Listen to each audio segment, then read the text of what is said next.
Hello बच्चों, कैसे हैं आप। मेरा नाम अभिषेक कानुड़िया है और आपका फिर से स्वागत है आपके अपने प्यारे से चैनल संदीप कोचिंग क्लासेस पर। बच्चों, आज हम फिर से आ गए हैं और पढ़ने जा रहे हैं chemical properties of amines. Last time हमने सारे टेस्ट पढ़ लिए थे अमाइंस के। याद होगा, आपने last time carbylamine test पढ़ा था, नाइट्रस टेस्ट पढ़ा था और साथ के साथ हिंसबर्ग टेस्ट भी पढ़ा था। उम्मीद करता हूँ आपने उन टेस्ट वाली वीडियो को आराम से और अच्छे से समझी होगी। तो अब हम आगे बढ़ते हैं केमिकल प्रॉपर्टीज ऑफ अमाइंस में। तो आज की सबसे पहली केमिकल प्रॉपर्टीज है एसाइलेशन या फिर बेंजोइलेशन। ठीक है, क्या नाम है बच्चों? बेंजोइलेशन। तो यहां पर स्पेलिंग की थोड़ी सी गड़बड़ हो गई है, बेंजोइलेशन। ये क्या होता है पहले हम देखते हैं, फिर आगे बढ़ते हैं। उम्मीद करता हूं कि आपको लास्ट लेक्चर समझ में आया होगा और आज के लेक्चर की बिल्कुल भी चिंता ना करें, क्योंकि आज का लेक्चर बहुत ही बढ़िया होने वाला है और बहुत ही मजेदार होने वाला है। ठीक है, तो चलिए स्टार्ट करते हैं। सबसे पहला क्वेश्चन, तो sir what is acylation? Sir acylation क्या होता है, इस बारे में बताओ। एसाइलेशन क्या होता है? तो बच्चों आप जानते हैं कि ये है आपका क्या बच्चों, अमाइन। क्या है बच्चों? अमाइन। ये कौन सा अमाइन है? 1 डिग्री अमाइन। तो 1 डिग्री ये है अमाइन। तो असाइल क्या होता है? सर असाइलेशन का मतलब क्या होता है ये बताता हूं। तो असाइलेशन का मतलब ये होता है कि यहां से एक हाइड्रोजन क्या होगा? रिप्लेस होगा। क्या होगा बच्चों? एक हाइड्रोजन रिप्लेस होगा। तो इसे हम कहते हैं एसाइलेशन। क्यों कहते हैं? क्योंकि यहां से एक हाइड्रोजन रिप्लेस होगा और हाइड्रोजन को रिप्लेस कौन करेगा? Acyl group. कौन सा ग्रुप बच्चों? Acyl group. अब आप कहेंगे सर ये कौन सा ग्रुप है, ये कौन सी बला है? तो बता दूं, असाइल ग्रुप क्या होता है? हाइड्रोजन को रिप्लेस करके हम क्या लगाते हैं? Acyl group, C double bond O और साथ के साथ R। इस ग्रुप को हम कौन सा ग्रुप कहते हैं? Acyl group. क्या कहते हैं बच्चों? Acyl group. तो यहां से एसाइल ग्रुप समझ में आना चाहिए। एसाइलेशन क्या होता है? एसाइलेशन क्या होता है? एक हाइड्रोजन को रिप्लेस करके किसको ऐड करना? असाइल ग्रुप को। आप देखिए ध्यान से, यहां पर NH2 था, ये 1 डिग्री अमाइन है। RNH2 की बात करें तो ये RNH2 एक 1 डिग्री अमाइन है और यहां पर क्या किया? इस हाइड्रोजन को रिप्लेस कर दिया। देख लीजिए, इस हाइड्रोजन को मैं क्या कर रहा हूं? रिप्लेस कर रहा हूं। सर किससे रिप्लेस कर रहा हूं? तो हाइड्रोजन को रिप्लेस कर रहा हूं किस ग्रुप से? एसाइल ग्रुप से। सर एसाइल ग्रुप क्या होता है? C double bond O R। ठीक है, एसाइल ग्रुप जो होता है वो होता है C double bond O dash. इसे कहते हैं असाइल ग्रुप। क्या कहते हैं बच्चों? Acyl group. तो उम्मीद करता हूं आपको असाइलेशन समझ में आया होगा। असाइलेशन। अब बेंजोइलेशन क्या होता है? तो बच्चों कुछ नहीं, बेंजोइलेशन का मतलब होता है बेंजोइल ग्रुप को ऐड होना। जैसे देखिए यहां पे एसाइल ग्रुप है। इसे एसाइल ग्रुप क्यों कहते हैं बच्चों, पता है आपको? एसाइल ग्रुप इसलिए कहते हैं क्योंकि यहां पर अल्काइल लगा है, पर कभी यहां पर बेंजीन ग्रुप होता। क्या होता है बच्चों? बेंजीन, जिसे हम NH, याद कीजिए इसे क्या कहते हैं? इसे एनिलीन कहते हैं। हाँ है ना बच्चों? बोलिए, प्लीज बोलिए बच्चों। ये आपका एनिलीन है और यहां पर भी वही होगा। यहां पर कभी हाइड्रोजन को क्या कर दिया जाए? हाइड्रोजन को रिप्लेस कर दिया जाए। किससे रिप्लेस कर दिया जाए? तो देखिएगा, ये रहा आपका सभी का बेंजीन। हाँ सर दिख रहा है बेंजीन। और ये रहा NH। हाँ सर बिल्कुल सर दिख रहा है। और इस हाइड्रोजन को रिप्लेस कर दिया जाए किससे? असाइल ग्रुप से। ठीक है बच्चों, यहां पर मान लीजिए आ रही है, मान लीजिए एनिलीन नहीं, अभी फिलहाल R की बात कर रहे हैं। और यहां पर मैंने इसे किससे रिप्लेस कर दिया? देखिए ये भी अमाइन था, ये भी अमाइन है। हाँ है ना?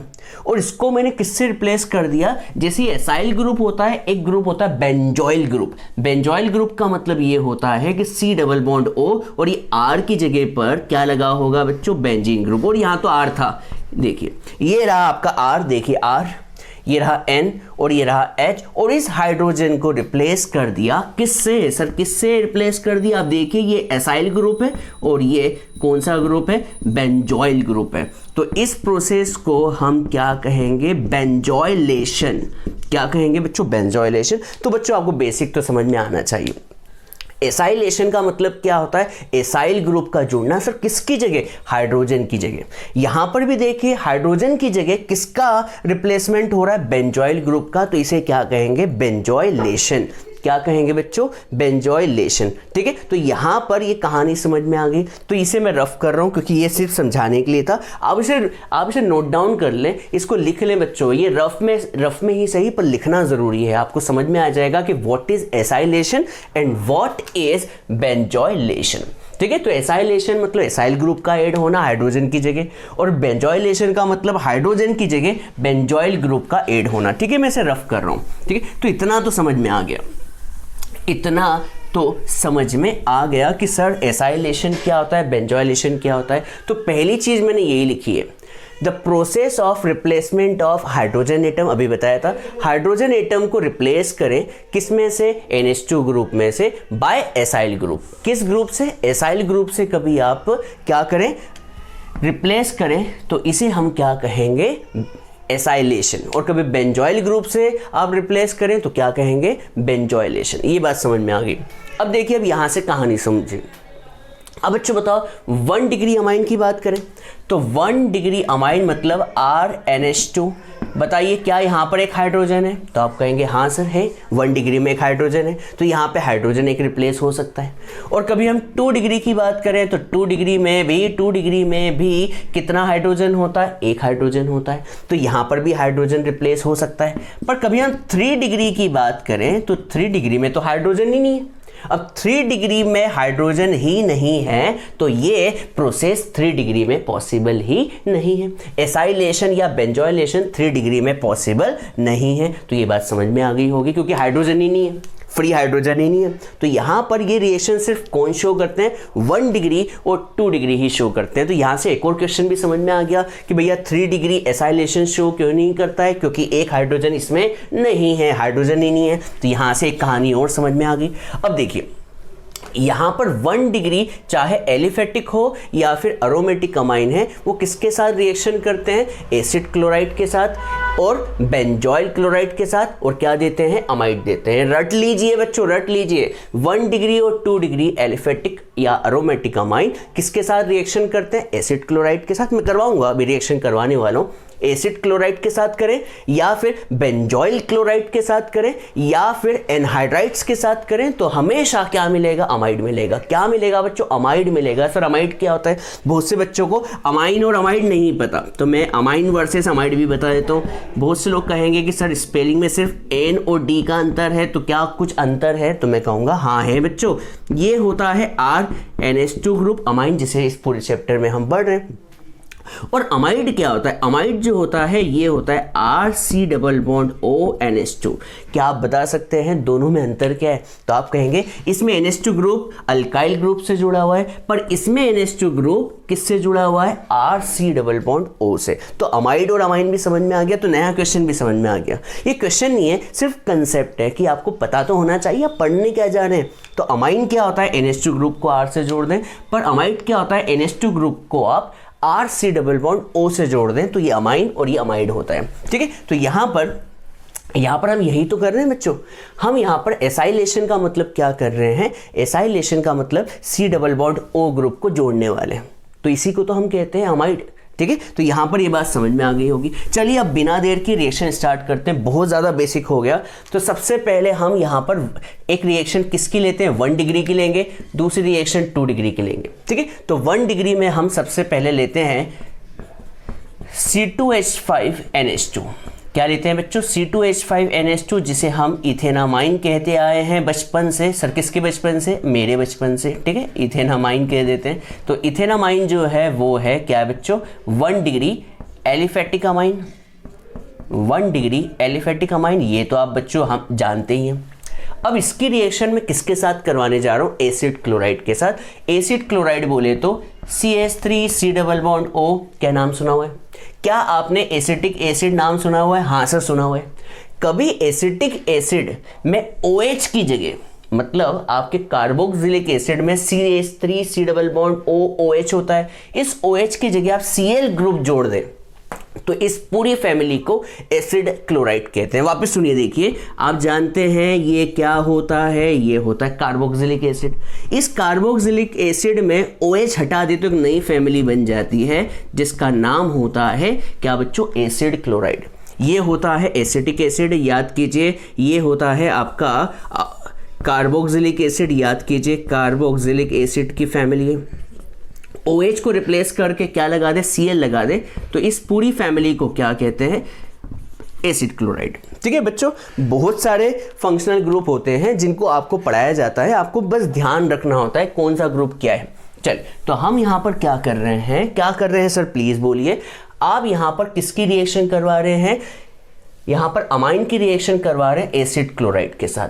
किसके साथ, एसिड क्लोराइड। तो एसिड क्लोराइड तो एक फैमिली होगी फैमिली। यहाँ पर ये जो है फैमिली जो है वो कौन सी है, एसिड क्लोराइड। ये फैमिली का नाम है, पूरी फैमिली जिसमें COCl जुड़ा हो। पर कभी इसका हम कॉमन नेम देखें जिसके नाम से ये पहचाना जाता है तो इसे कहते हैं एसिटाइल क्लोराइड। क्या कहते हैं बच्चों, एसिटाइल क्लोराइड कहते हैं। ये इसका क्या है, कॉमन नेम है। और इसका कभी आयुपैक नेम की बात करें तो इसे बोलते हैं इथेनॉइल क्लोराइड। क्या कहते हैं बच्चों, इथेनॉइल क्लोराइड। बच्चों तो ये बात आपको समझ में आई होगी। और ये रिएक्शन जो होती है एक स्ट्रॉन्ग बेस के प्रेजेंस में होती है, और स्ट्रॉन्ग बेस जो होते हैं वो होते हैं, इसका नाम है पिरिडीन। ठीक है, इसका नाम जो है पिरिडीन। सर स्ट्रॉन्ग बेस क्यों, क्योंकि बच्चों आप जानते हैं अमाइन भी एक बेस है। तो आपको एक ऐसा बेस लेना होगा जो अमाइन से क्या हो, ज़्यादा स्ट्रॉन्ग हो, जिसका नाम है पिरिडीन। याद रखना होगा बच्चों, इसके ना फॉर्मूले की ज़रूरत है ना कुछ ज़रूरत है, बस आपको नाम याद रखना होगा कि ये रिएक्शन जो होती है किसकी प्रेजेंस में होती है, स्ट्रॉन्ग बेस की प्रेजेंस में, लाइक पिरिडीन। ठीक है, तो यहाँ पर सीधी सी बात है, क्या होगा, ये हाइड्रोजन रिप्लेस होगा और ये हाइड्रोजन किसके साथ रिएक्शन कर जाएगा बच्चों, बोलिए किसके साथ, HCl के साथ। किसके साथ रिएक्शन कर जाएगा, HCl के साथ। तो इन दोनों को लाके बस जोड़ दो, काम खत्म। तो ये हो गया C2H5NH। देख लीजिए बच्चों, C2H5NH। और यहाँ से बॉन्ड टूटा है तो ये बॉन्ड किससे आके जुड़ जाएगा, C डबल बॉन्ड O, और CH3 था तो यहाँ पर क्या जुड़ जाएगा बच्चों, CH3। इसे हम क्या कहते हैं, इसे हम क्या कहते हैं, अमाइड। अमाइड क्या होता है, अभी मैंने बताया था, अमाइड जो होता है वो होता है C डबल बॉन्ड O के साथ NH2 ग्रुप जुड़ना। तो यहाँ पर NH2, तो यहाँ पर एक हाइड्रोजन और रिप्लेस किया हुआ है, तो है तो ये अमाइड ग्रुप ही। तो यहाँ पर क्या फॉर्म हो गया बच्चों, अमाइड हो गया। अमाइड की यहाँ पर IUPAC नेम किसे करते हैं, तो यहाँ पे तो लॉन्गेस्ट चेन 2 कार्बन की है तो ये साइड चेन कहलाएगी, तो इसे क्या बोलते हैं, एन इथाइल। ये इथाइल ग्रुप है तो एन इथाइल, और ये 2 कार्बन की चेन है इसलिए इसका नाम क्या होगा,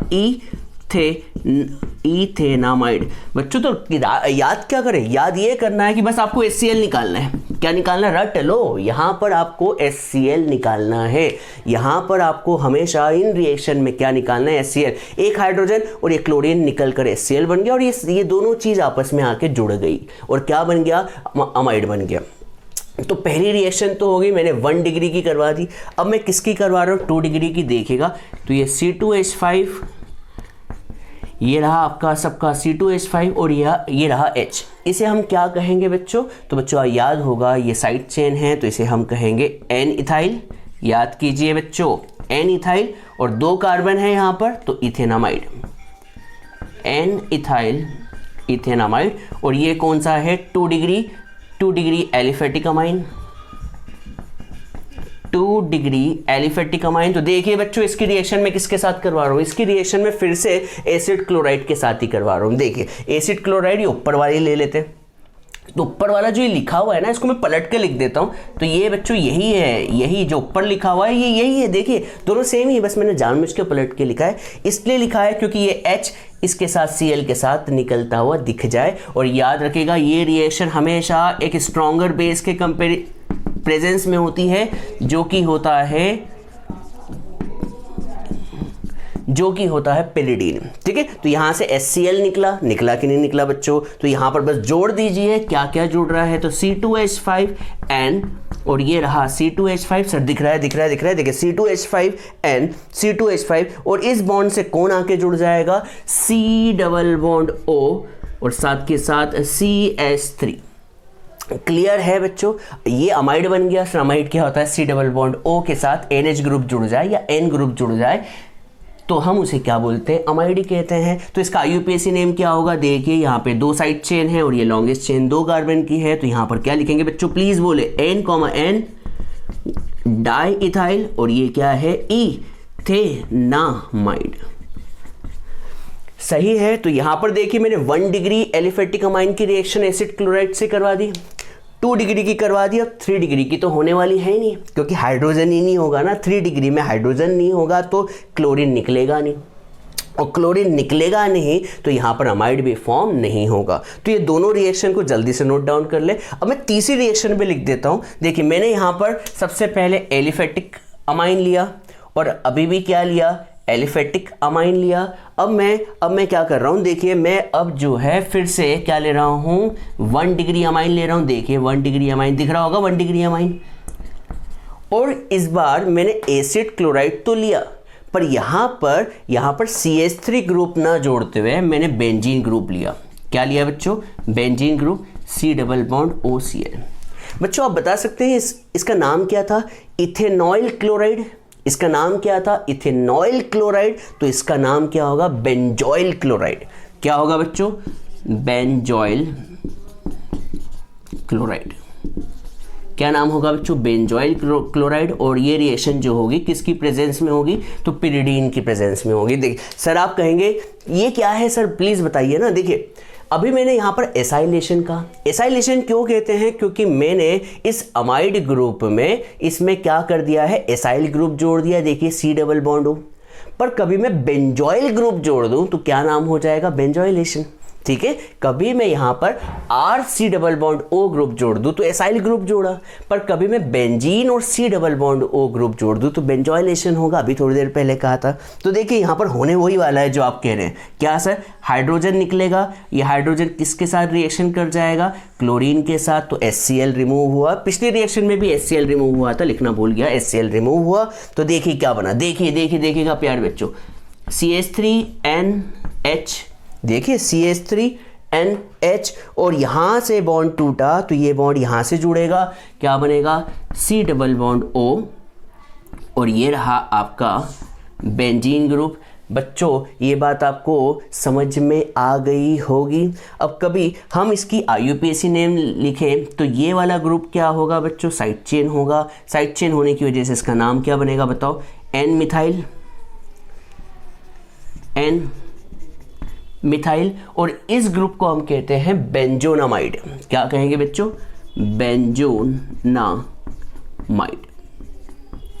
ठीक है, तो यहाँ पर भी देखिए बेंजाइल ग्रुप जुड़ गया, तो यहाँ पे भी अमाइड ग्रुप मिला। तो आप कहेंगे सर रिएक्शन, तीनों रिएक्शन में कॉमन क्या है, तीनों रिएक्शन में HCl निकल रहा है, HCl निकल रहा है, HCl निकल रहा है, और तीनों रिएक्शन में क्या बन रहा है, अमाइड अमाइड अमाइड अमाइड बन रहा है। तो हमने अभी तक 2 रिएक्शन पढ़ ली, एक तो एसिड क्लोराइड की पढ़ ली। देखिए एसिड क्लोराइड, ये भी एसिड क्लोराइड ही है बच्चों, ये भी क्या है, एसिड क्लोराइड है। तो ये 2 रिएक्शन इसकी पढ़ ली, और एक बेंजॉइल क्लोराइड, तो बेंजॉइल क्लोराइड के साथ भी जोड़ दिया। ये समझ में आया बच्चों। याद रखिएगा जब भी एसाइल ग्रुप जुड़ता है तो HCl निकलता है, याद रख लीजिएगा, रट लीजिएगा। अब एक रिएक्शन बची हुई है किसकी, एनहाइड्राइड्स की। किसकी बच्चों, एनहाइड्राइड्स की। तो एनहाइड्राइड्स की रिएक्शन भी देख लीजिए।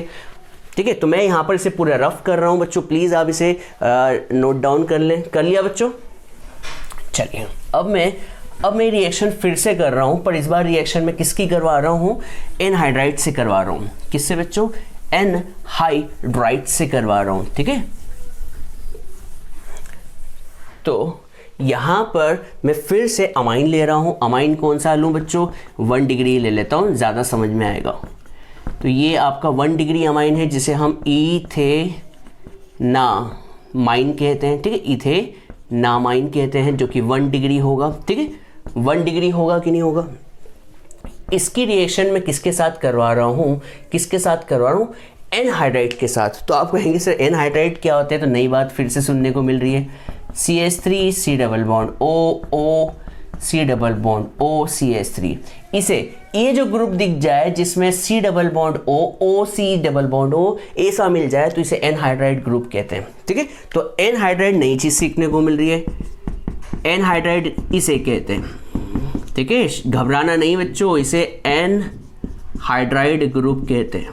ठीक है, बार बार पढ़ोगे तो याद होते जाएगा, और एक बार भी नहीं पढ़ोगे तो कभी याद होने वाला नहीं है, इसलिए बार बार पढ़े। केमिस्ट्री, ऑर्गेनिक केमिस्ट्री को 2-3 बार पढ़ेंगे तभी समझ में आएगा। ठीक है, तो यहाँ पर रिएक्शन जो होने वाली है फिर से किसकी प्रेजेंस में होने वाली है, स्ट्रॉन्ग बेस की प्रेजेंस में, जिसका नाम हमने लिया हुआ है पिरिडीन। बहुत से बच्चे इंटरनेट पे सर्च भी करने लग गए होंगे पिरिडीन क्यों लेते हैं, इसका फॉर्मूला क्या है। अच्छी बात है बच्चों, वैसे मैं बताने वाला हूँ। तो यहाँ पर तो सर एच निकलेगा, आप तो कह रहे थे निकलेगा, तो यहाँ पर एच निकलेगा, पर इस बार तो Cl है ही नहीं, तो इस बार एच तो निकलेगा, पर ये एच जो है किसको लेके जुड़ेगा, इसको। तो बोलो क्या निकला, CH3 डबल बॉन्ड OOH। तो यहाँ पर बाय प्रोडक्ट जो मिलेगा वो मिलेगा CH3COOH, जिसे हम कहते हैं इथेनोइक एसिड। ठीक है बच्चों, जिसे एसिटिक एसिड भी कहते हैं, याद होगा आपको, एसिटिक एसिड भी कहते हैं। तो अब क्या होने वाला है, यहां से हाइड्रोजन इसको लेके निकला, तो यहां पर ये जो बॉन्ड टूटा है, ये बॉन्ड इससे जुड़ जाएगा, तो बनेगा क्या बनेगा सर, C2H5NH, और ये बॉन्ड इससे जुड़ गया, तो C डबल बॉन्ड O और CH3। क्लियर है, फिर से अमाइड ग्रुप मिला। और सर अमाइड होता है क्या, मैं तो भूल गया, अमाइड क्या होता है बच्चों, देखिए C डबल बॉन्ड O के साथ NH ग्रुप जुड़ा हो तो उसे अमाइड कहते हैं, C डबल बॉन्ड O के साथ NH ग्रुप जुड़ा हो तो उसे अमाइड कहते हैं। ठीक है, चलिए तो इसका नाम क्या होगा, तो नाम देखते हैं। तो ये साइड चेन होगी, क्योंकि लॉन्गेस्ट चेन 2 कार्बन की, इसको तो लेना ही पड़ेगा ना। तो यहाँ पर इसका नाम होगा N इथाइल, और ये जो है क्या है बच्चों, इथेनामाइड। और साथ के साथ आपको समझ में आ गया होगा कि भैया ये रिएक्शन में हर बार H निकलता है और वो किसी से जुड़ता है। पिछली बार देखिए क्लोराइड था तो Cl से जुड़ गया, पिछली बार क्लोराइड था Cl से जुड़ गया, पर इस बार किससे जुड़ा, CH3 डबल बॉन्ड O के साथ। अब बेटा एग्जाम में क्वेश्चन आएगा, what is the purpose of base, what is the purpose of base pyridine. तो बच्चों पिरिडीन का पर्पस क्या है, पिरिडीन का पर्पस क्या है, तो याद कीजिए इस रिएक्शन में हमेशा हाइड्रोजन निकलता है कि नहीं बच्चों, हाइड्रोजन निकलता है, और वो किसके साथ रिएक्शन कर जाता है, क्लोरीन के साथ कर रहा था, जो कि एक एसिड होता है। ये भी तो एक तरह का एसिड ही है बच्चों, इसमें भी तो एसिड ही निकला है, देख लीजिए ये भी एसिड है, और पिछली बार हर बार रिएक्शन में HCl निकल रहा था, तो HCl भी एक तरह का एसिड है और ये भी एसिड है, हाँ है ना। तो ये पिरिडीन क्या करता है, जो कि बेस है, तो ये बेस जो है वो किसके साथ रिएक्शन कर जाता है, जो निकला था HCl। तो बेस और एसिड आपस में रिएक्ट करके न्यूट्रल हो जाते हैं। अब न्यूट्रल हो गए तो इधर जो प्रोडक्ट बना है उसका एसिड, यहाँ पर HCl कम होने लगेगा, क्योंकि ये दोनों आपस में रिएक्ट कर गए। अब आपको याद होगा ली चैटलियर प्रिंसिपल, जिसे हमने इक्विलिब्रियम चैप्टर में पढ़ा था, याद कीजिए। ली चैटलियर प्रिंसिपल क्या कहता है कि भैया कभी आपने प्रोडक्ट की क्वांटिटी कम हो रही है, क्यों कम हो रही, क्योंकि HCl किसके साथ रिएक्शन कर रहा होगा, पिरिडीन के साथ, तो एसिड किसी बेस के साथ रिएक्ट करेगा तो प्रोडक्ट कम होगा, और प्रोडक्ट कम होगा तो ली चैटलियर प्रिंसिपल के अकॉर्डिंग इक्विलिब्रियम जो होगा राइट की तरफ शिफ्ट होगा, या कहें कि रिएक्शन जो होगी फॉरवर्ड होगी, और फॉरवर्ड होगी तो रिएक्शन की स्पीड बढ़ जाएगी, हाँ है ना बच्चों प्लीज बोलिए ना। देखिए ली चैटलियर प्रिंसिपल 11th में हमने अच्छे से पढ़ा हुआ है। यहाँ पर इस रिएक्शन में हमेशा एसिड निकलता है, ये एसिड बेस के साथ रिएक्शन करेगा, एसिड बेस के साथ रिएक्शन करके क्या कर देगा, न्यूट्रल हो जाएगा। तो यहाँ पर एसिड की क्वांटिटी कम होगी, मतलब प्रोडक्ट कम हो रहा है, और प्रोडक्ट कम हो रहा है तो according to Le Chatelier principle reaction जो होगी फॉरवर्ड साइड में शिफ्ट होगी, उसे बैलेंस करने के लिए, इक्विलिब्रियम को एस्टेब्लिश करने के लिए। तो यहाँ पर what is the purpose of base pyridine, तो यहाँ पर हम लिखेंगे according to Le Chatelier principle pyridine react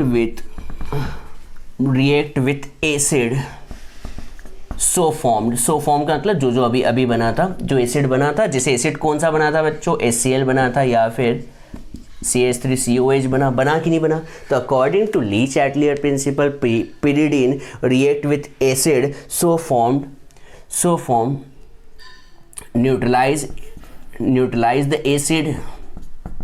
neutralize the acid so equilibrium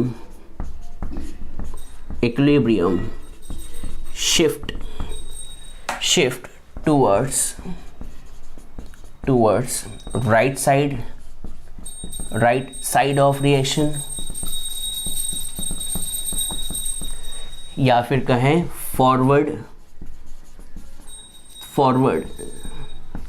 side of reaction.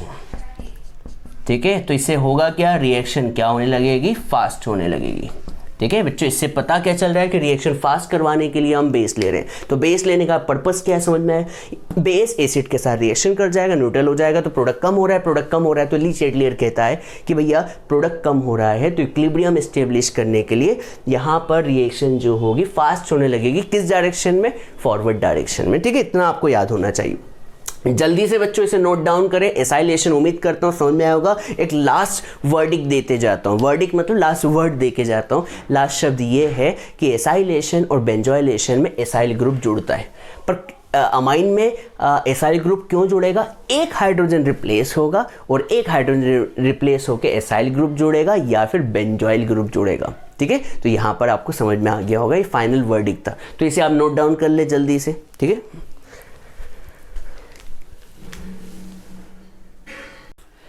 चलिए बच्चों अब हम आगे बढ़ते हैं और अभी भी हम पढ़ रहे हैं केमिकल प्रॉपर्टीज ऑफ अमाइन। इसमें सबसे इंपॉर्टेंट टॉपिक पढ़ने जा रहे हैं जिसका नाम है इलेक्ट्रोफिलिक सब्स्टिट्यूशन। देखिए यहाँ पे कहानी क्या शुरू हो रही है। तो बच्चों आपको पता होना चाहिए कि ये है एनिलीन ग्रुप। क्या है बच्चों, एनिलीन। ठीक है, ये है एनिलीन है। एनिलीन क्या होता है, बेंजीन के ऊपर NH2 ग्रुप लगा दिया जाए तो ये एनिलीन बन जाता है। ठीक है, और यहाँ पर नाइट्रोजन के ऊपर क्या होते हैं, लोन पेयर होते हैं।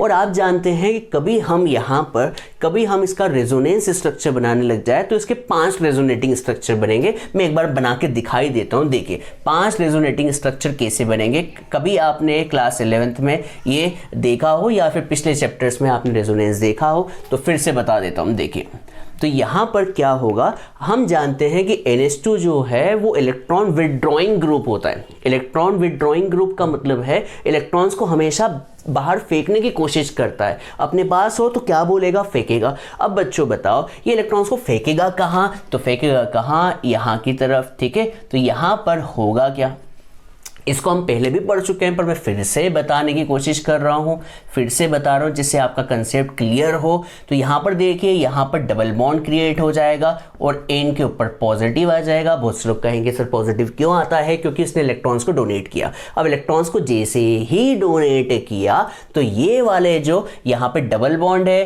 तो बच्चों कार्बन की वैलेंसी डिस्टर्ब हो जाएगी। तो यहाँ का जो डबल बॉन्ड के इलेक्ट्रॉन्स है वो दे दिए जाएंगे किसको, इस वाले कार्बन को।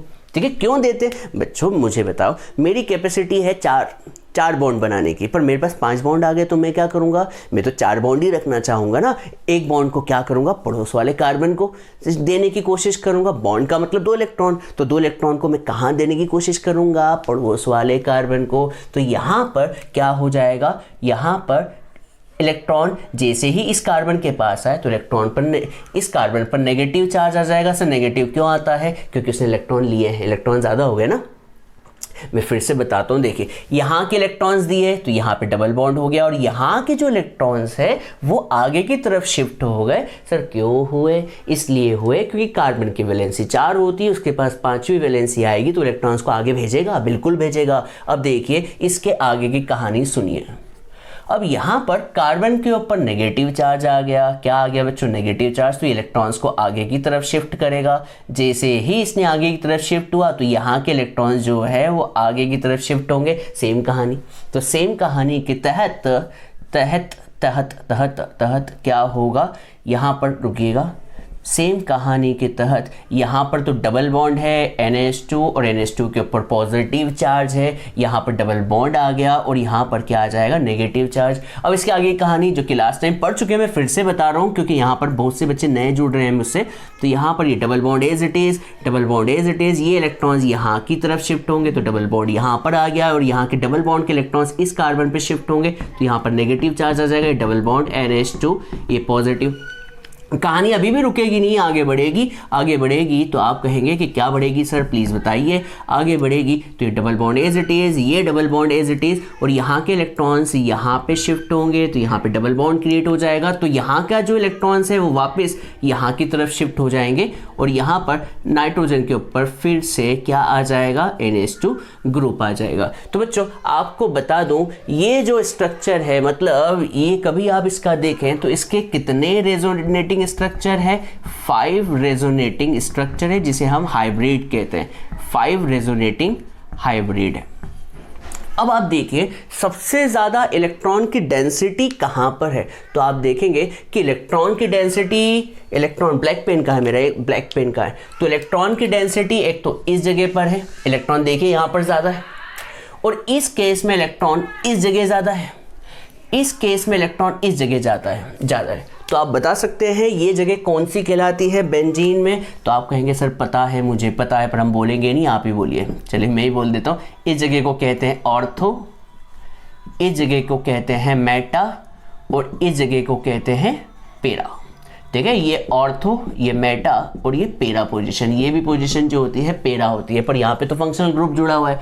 तो बच्चों बताओ इलेक्ट्रॉन की डेंसिटी सबसे ज़्यादा कहाँ पर है, तो आप कहेंगे सर ऑर्थो, पेरा, ऑर्थो, मतलब मेटा पर इलेक्ट्रॉन की डेंसिटी ज़्यादा नहीं है। ठीक है, तो बच्चों आपको बता दूं electron density is more, electron density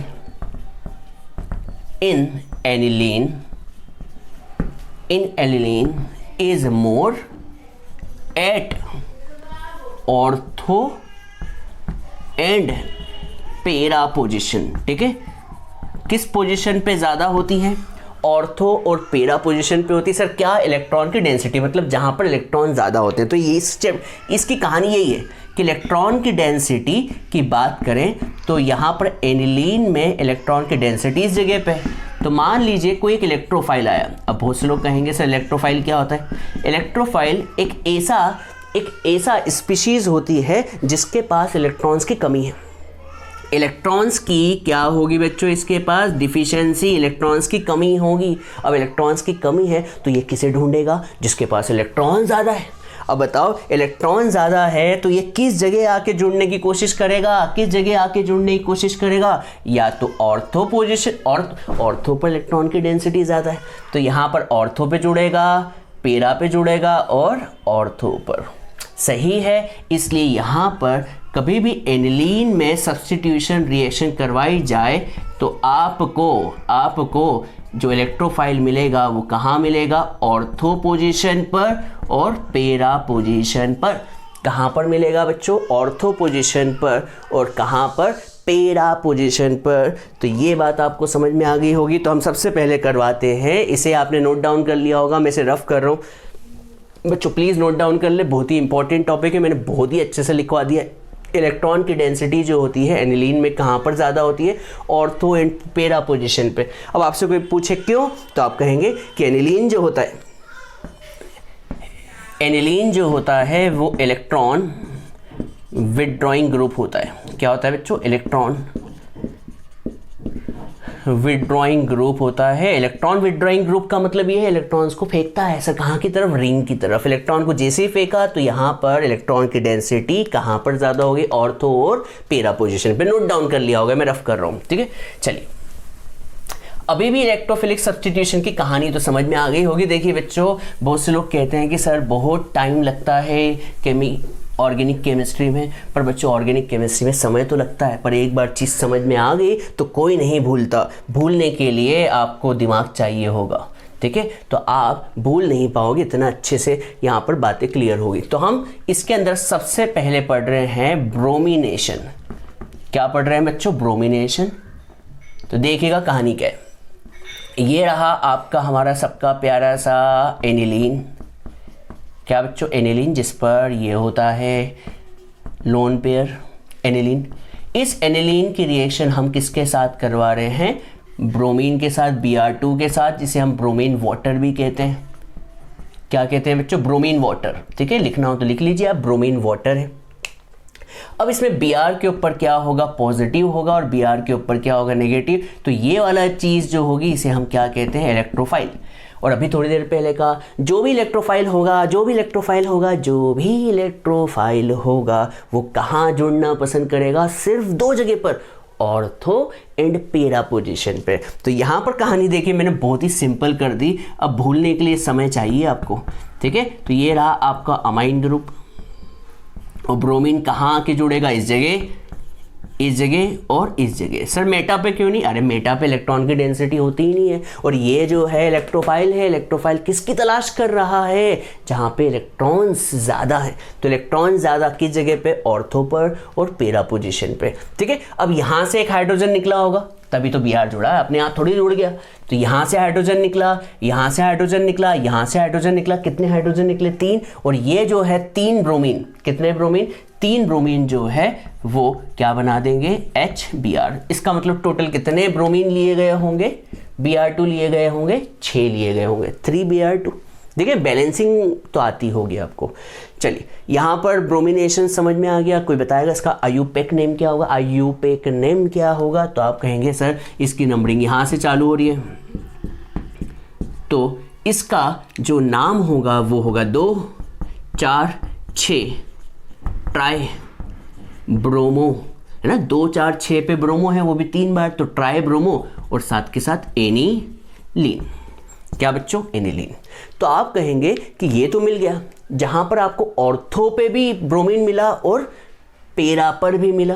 पर मान लीजिए सिर्फ आपको पैरा पोजीशन पे ब्रोमीन चाहिए, पैरा पोजीशन पे बोले तो 1 2 3 4 ब्रोमो एनिलीन, सिर्फ 4 ब्रोमो मतलब ये वाला ब्रोमीन नहीं, ये वाला ब्रोमीन नहीं। तब क्या करोगे सर, तो चलिए इसकी कहानी भी आगे पढ़ते हैं। तो देखिए ये रहा आपका एनिलीन ग्रुप, ये रहा आपका एनिलीन, ठीक है सर, एनिलीन है। इसकी रिएक्शन देखिएगा मैं किसके साथ करवा रहा हूँ, अभी थोड़ी देर पहले पढ़ा था। क्या आपको याद आ रहा है सर, हाँ सर याद आ रहा है, पर क्या याद करना क्या है, देखिए CH3 C double bond O याद कीजिए। क्या ये अभी थोड़ी देर पहले पढ़ा था, इसे हम कहते थे एसिड एनहाइड्राइड।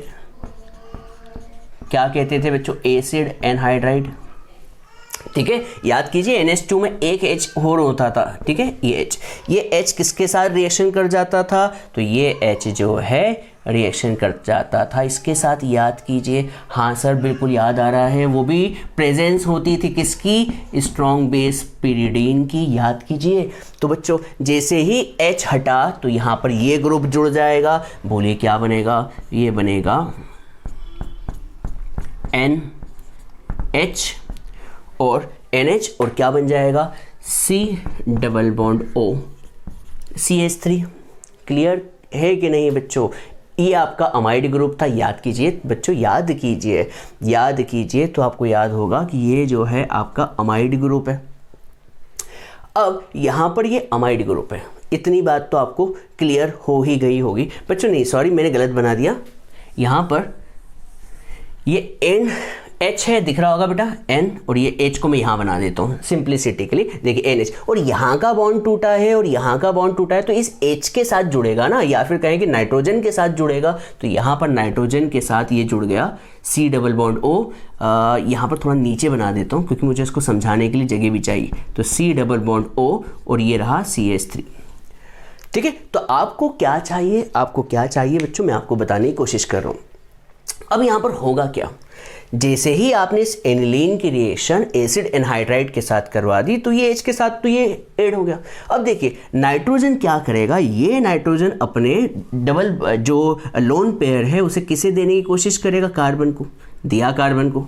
अब कार्बन बोलेगा भैया मुझे क्यों दे रहे हो, मुझे इलेक्ट्रॉन क्यों दे रहे हो। पहली बात तो ये बताओ कार्बन लेता क्यों है और नाइट्रोजन देता क्यों है। तो ये सारी कहानी पिछले साल से शुरू होती है। क्या आपने इलेक्ट्रोनेगेटिविटी नाम सुनी है, कभी आपने इलेक्ट्रोनेगेटिविटी नाम सुनी है, तो दुनिया का पीरियोडिक टेबल का सबसे ज़्यादा इलेक्ट्रोनेगेटिव एलिमेंट होता है फ्लोरीन, उसके बाद इलेक्ट्रोनेगेटिव एलिमेंट होता है नाइट्रोजन, और उसके बाद होता है कार्बन। मतलब कार्बन की तुलना में नाइट्रोजन जो होगा वो क्या होगा, मोर इलेक्ट्रोनेगेटिव, और ये वाला क्या होगा, लेस इलेक्ट्रोनेगेटिव। हाँ है ना। इलेक्ट्रोनेगेटिविटी क्या होता है? इलेक्ट्रोनेगेटिविटी का मतलब होता है इलेक्ट्रॉन्स को अपनी ओर खींचने की क्षमता।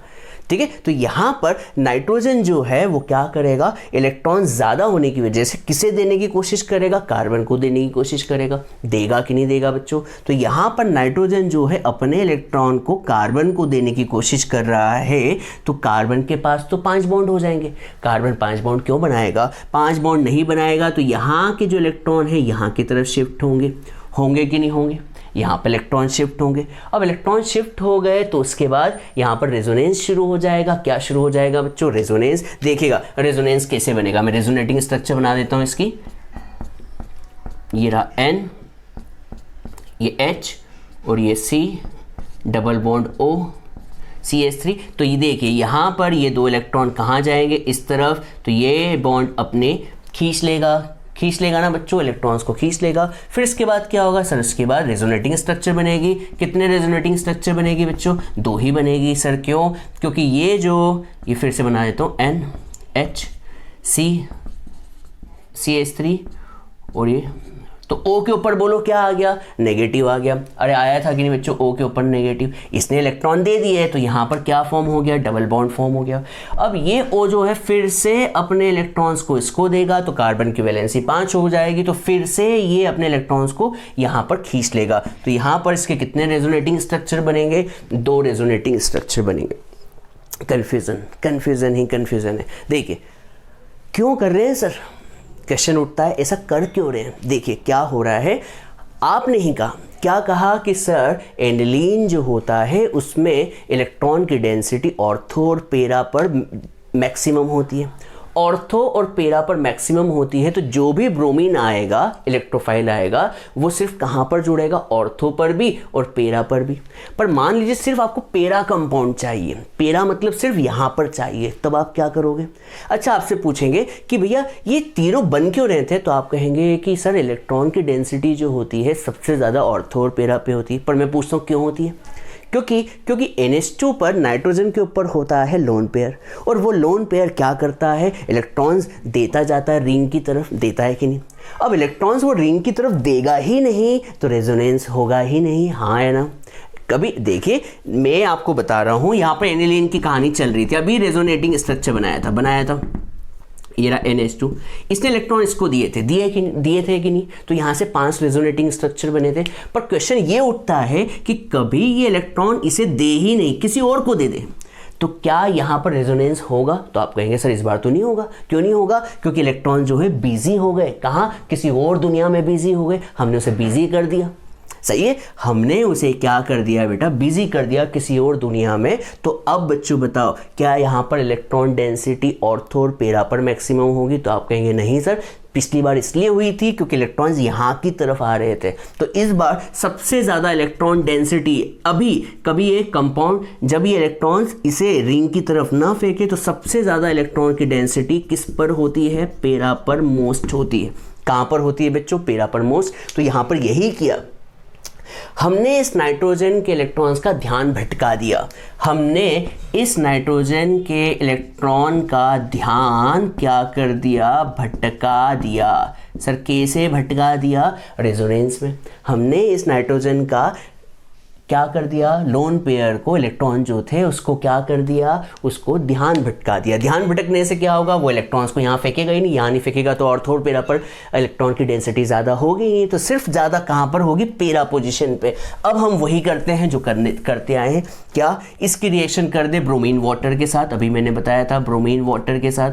जैसे ही आप ब्रोमीन वाटर के साथ रिएक्शन करेंगे तो ब्रोमीन सिर्फ कहाँ पर आके जुड़ेगा? पेरा पोजीशन पर। कहाँ पर बच्चों? पेरा पोजीशन पे। अभी तक ऑर्थो और पेरा पोजीशन पर थे, पर अभी हमने क्या कर दिया? उसका ध्यान भटकवा दिया, जिससे सिर्फ अब कहाँ पर कहाँ पर इलेक्ट्रोफाइल आके जुड़ेगा? पेरा पोजीशन पर। और ये आपका चल रहा है, क्या चल रहा है बेटा? NHC double bond O CH3। Clear है? अब इसका क्या करवा दे? हाइड्रोलिसिस करवा दे। क्या करवा दे बच्चों? हाइड्रोलिसिस करवा दे। हाइड्रोलिसिस मतलब water H plus OH minus. तो ये जो OH है, इस CH3COH के साथ ऐड हो जाएगा तो एसिड निकल गया और क्या बन जाएगा आपका, देखिए क्या बन गया, क्या बना, ये बेंजीन दिख रहा होगा बेटा, बेंजीन। बेंजीन के ऊपर क्या दिख रहा है, NH, और ये H इसके साथ जुड़ गया तो NH2 और ब्रोमीन। ठीक है, तो आपको क्या मिल गया जो आपकी तलाश थी सर, कौन सी, 4 ब्रोमो एनिलीन। ठीक है, तो बच्चों कभी आपको सिर्फ पैरा डायरेक्टिंग ब्रोमीन चाहिए, मतलब पैरा पे ब्रोमीन चाहिए, मतलब 4 ब्रोमो एनिलीन चाहिए, तो आप डायरेक्ट ब्रोमीन वाटर से रिएक्शन नहीं करवा सकते, क्योंकि डायरेक्ट ब्रोमीन वाटर से रिएक्शन करवाई तो आपको ऑर्थो पर भी ब्रोमीन मिलेगा, पैरा पे भी ब्रोमीन मिलेगा। तो सर हम क्या करें, हम ऐसा कुछ करें कि भैया ऑर्थो और पैरा पर इलेक्ट्रॉन की डेंसिटी मैक्सिमम ही नहीं हो।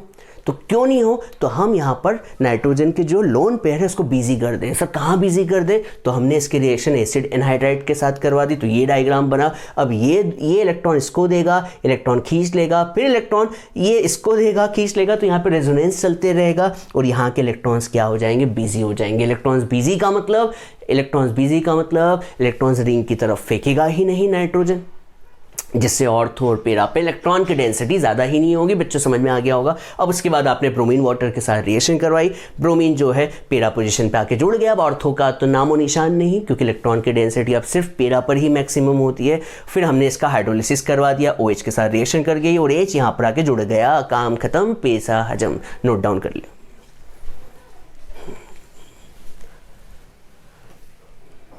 चलिए बच्चों हम आगे बढ़ते हैं। अभी थोड़ी देर पहले हमने ब्रोमिनेशन पढ़ा था, अब बारी है किसकी, नाइट्रेशन की। उम्मीद करता हूं आपको ब्रोमिनेशन की पूरी स्टोरी समझ में आ गई होगी। अब हम नाइट्रेशन पर ध्यान देते हैं।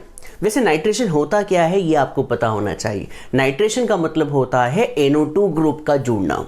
क्या जुड़ना बेटा, NO2 ग्रुप का जुड़ना बेंजीन की रिंग पर क्या कहलाता है, नाइट्रेशन कहलाता है। तो चलिए कहानी को यहाँ पर रिएक्शन को लिखकर ही समझते हैं। तो चलिए यहाँ पर हमने लिया एनिलीन। क्या लिया प्यारे बच्चों, एनिलीन। आप इसके बारे में तो अब अच्छे से जान चुके होंगे। तो ये जो है आपका हमारा सबका एनिलीन है, ये है एनिलीन। और अब इसका क्या करवाने जा रहे हैं हम, नाइट्रेशन। अब आपको पता होना चाहिए, सर हमें तो नहीं पता, आप बिल्कुल बताइए। तो बता दूं, नाइट्रेशन हमेशा यहाँ पर एसिडिक मीडियम में होती है। तो एसिडिक मीडियम कौन कौन से लेते हैं, नाइट्रिक एसिड लेते हैं और H2SO4 लेते हैं। और आपको ये टेम्परेचर याद करना होगा, 288 केल्विन। याद रखिएगा नाइट्रेशन हमेशा कौन से मीडियम में होती है, स्ट्रॉन्ग एसिडिक मीडियम में। किस में होती है बच्चों, स्ट्रॉन्ग एसिडिक मीडियम में होती है। ये नहीं पता तो ये लिख ले कि हमेशा नाइट्रेशन स्ट्रॉन्ग एसिडिक मीडियम में होती है। तो बच्चों आपसे कोई पूछे कि भैया ये इलेक्ट्रोफिलिक सब्स्टिट्यूशन है तो इसके अंदर इलेक्ट्रोफाइल कौन होगा, तो इलेक्ट्रोफाइल जो होगा वो कौन होगा, NO2 ग्रुप। यही तो NO2 ग्रुप एनिलीन पर जाके जुड़ने वाला है। अच्छा बताओ, ब्रोमिनेशन को आपने पढ़ा तो याद कीजिए, ब्रोमिनेशन में हमने कहानी समझाई थी और कहानी ये थी कि भैया एनिलीन जो होता है, एनिलीन पर इलेक्ट्रोफाइल कहाँ आकर ऐड होता है, कहाँ आके चिपकता है। तो आपने कहा था सर ऑर्थो और पैरा पर। तो यहाँ पर देखिए प्रोडक्ट क्या बनेंगे, आपके अकॉर्डिंग प्रोडक्ट क्या बनेंगे। मैं आपसे पूछता हूँ, मैं आपको सिर्फ 5 सेकेंड का टाइम देता हूँ, आपसे पूछता हूँ कि कौन से कंपाउंड यहाँ पर फॉर्म होंगे। 5 सेकेंड हो चुके हैं, आपने सोच लिया। तो आप सोच रहे होंगे कि सर ये जो NO2 ग्रुप जो है वो या तो ऑर्थो पे आके जुड़ेगा और कहाँ पर आके जुड़ेगा, पैरा पर। तो यहाँ पर कहानी समझ लीजिए, कहानी क्या है। तो कहानी ये है कि भैया जैसे ही हमने इसका नाइट्रेशन करवाया तो हमें कुछ मिला। सर क्या मिला, यहाँ पर हमें पैरा पोजीशन पर नाइट्रो ग्रुप मिला जो कि कितना था, 51%। मेजर प्रोडक्ट जो था 51%। और जो ऑर्थो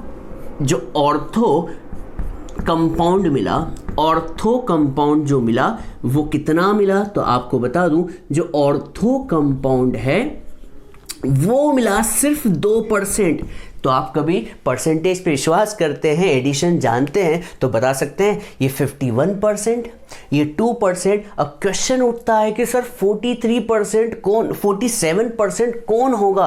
तो आपको यहाँ पर आश्चर्य होना चाहिए कि यहाँ पर एक नया प्रोडक्ट मिल रहा है जो कि अनएक्सपेक्टेड है। और आपको बता दूं, ये जो पोजीशन होती है आप तो जानते होंगे सर, हम तो नहीं जानते, मैं बता देता हूँ। इस जगह को कहते हैं ऑर्थो, इस जगह को कहते हैं मेटा और इस जगह को कहते हैं पेरा।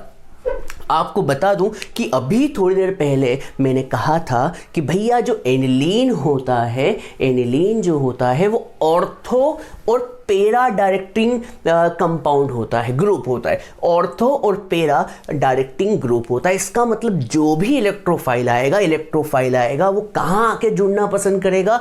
वो जुड़ना पसंद करेगा ऑर्थो पर और पेरा पर। सर पिछली बार तो मेटा का कोई कंपाउंड ही नहीं बना था, पर आपको इस बार जान के आश्चर्य होगा कि इस बार आपको मेटा कंपाउंड भी मिला है। अब क्वेश्चन तो यही एग्जाम में आने वाला है, तो इसलिए इस पर स्टार लगा लिया जाए। नाइट्रेशन पर तो 10, 20, 30, 50, 60 स्टार लगा दिए जाए बच्चों। ये स्टार जैसे भी बनते हैं लगा दिए जाए। तो यहाँ पर आपको बता दूं, अनएक्सपेक्टेडली, देखिए किसी को एक्सपेक्टेशन नहीं थी, अनएक्सपेक्टेडली जो भी स्पेलिंग होती, अनएक्सपेक्टेडली आपको यहाँ पर मेटा नाइट्रो एनिलीन मिला। क्या मिला बच्चों? Meta nitro aniline. ये क्या था? तो ये जो है पेरा नाइट्रो एनिलीन, और ये जो है कौन सा है बच्चों? Ortho nitro aniline. अब क्वेश्चन यही पूछा जाएगा एग्जाम में, क्वेश्चन पूछा जाने वाला है कि भैया ये कैसे मिल गया? अनएक्सपेक्टेड कंपाउंड मिला कैसे? हाँ सर इसके बारे में तो पता है कि ये क्यों मिला, क्योंकि एनिलीन जो होता है वो ऑर्थोपेरा डायरेक्टिंग ग्रुप होता है। इसका मतलब यहाँ पर जो भी इलेक्ट्रोफाइल आएगा वो ऑर्थो और पेरा पे जुड़ना चाहिए था, ऑर्थो पर और पेरा पर। सर मेटा क्यों हो गया ये समझाइए। तो देखिए मेटा क्यों हुआ इस बारे में आप समझते हैं। चलिए यहां पर एनिलीन आपको पता होगा, ये एनिलीन है। कहानी समझाने जा रहा हूं मैं, मेटा क्यों मिला उसकी कहानी। तो ये रहा एनिलीन। अब बच्चों नाइट्रेशन के लिए आपको क्या चाहिए? तो नाइट्रेशन के लिए स्ट्रॉन्ग एसिडिक मीडियम चाहिए। कौन सा मीडियम है बच्चों? स्ट्रॉन्ग एसिडिक मीडियम, मतलब एसिडिक मीडियम है। एसिडिक मीडियम HNO3 और क्या H2SO4। अब बच्चों बताओ, ये एसिडिक मीडियम है तो क्या देगा? तो आप कहेंगे सर एसिडिक मीडियम है तो ये H+ आयन देगा, हाँ है ना। अब ये एसिड है तो H+ आयन देगा, तो इस H+ आयन को लेगा कौन? अरे भाई कंटेनर में कौन है? कंटेनर में 3 चीज मिली हुई है, 2 चीज मिली हुई है, बोलो क्या? एक तो एनिलीन मिला हुआ है और एक एसिड मिला हुआ है, एनिलीन और एसिड। अब एसिड H+ आयन देगा तो लेगा कौन? अरे भाई कौन लेगा? तो आप बताओ ये है कौन? ये एनिलीन तो वीक बेस होता है कि नहीं होता है बच्चों? एनिलीन होता कौन है? Weak base.